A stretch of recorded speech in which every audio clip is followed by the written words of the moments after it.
Inside Cal High Sports.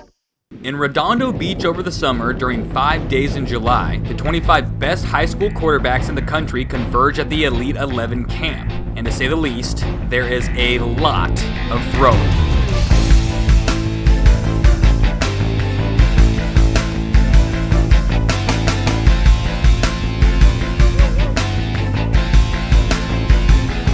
These 25 signal callers were selected out of hundreds of quarterbacks who tried out at regionals all over the country, and they're here for one reason.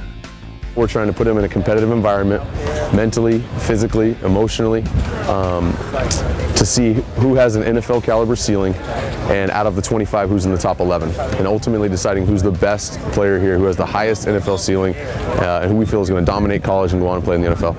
22 of last year's 32 starting NFL QBs participated in the Elite 11 process in 75% of BCS signal callers.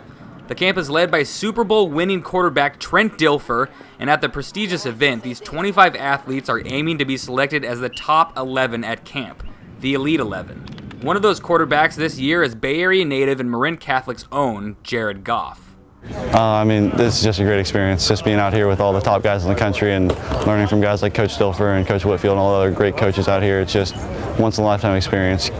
Jared has been a highly touted prospect for a while now, but he really made his mark at the Elite 11 Regional in Oakland when he was named the camp's most accurate passer. Already possessing great fundamentals, he still has a ton of potential, leaving most to believe that Jared's best football is ahead of him.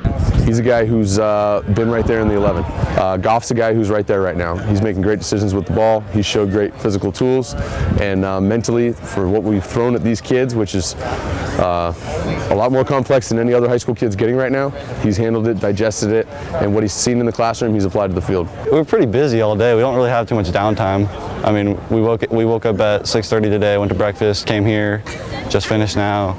We're about to go to the beach. That'll be our first kind of downtime.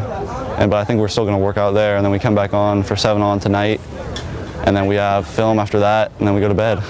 It's the athletes' first look at training camp life, with meetings together, meals together, a Webster's Dictionary-sized playbook, which was sent to the signal callers 2 weeks before camp, and the expectation to be mentally prepared, something fellow Northern California resident Zach Greenlee from Lincoln High School in Stockton now knows all too well. Oh yeah, got to study. It's just like the mental aspect of the game came out so much when we got here. We got the playbook. We just learned how much it is about the mental part of the game. In the film room, I learned a lot yesterday of how to actually break down film. Sitting there in a meeting and just take notes and what to get from each meeting. These athletes are also all clear on another trait most important to the coaches. I think competitiveness. Oh, it was a competition. You just got to come out here and compete every day. Can't take any reps off. Everything's on all the time. The most important attribute a quarterback can have is competitor, because that embodies leadership, embodies the fourth quarter.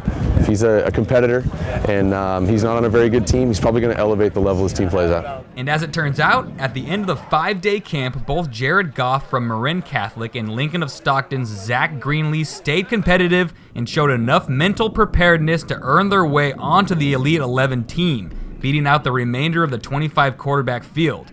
Goff has committed to be a Cal Bear, while Greenlee has started to field offers from other top schools. But as their careers on the gridiron move forward, neither will ever forget that week in July 2012 where both were labeled elite.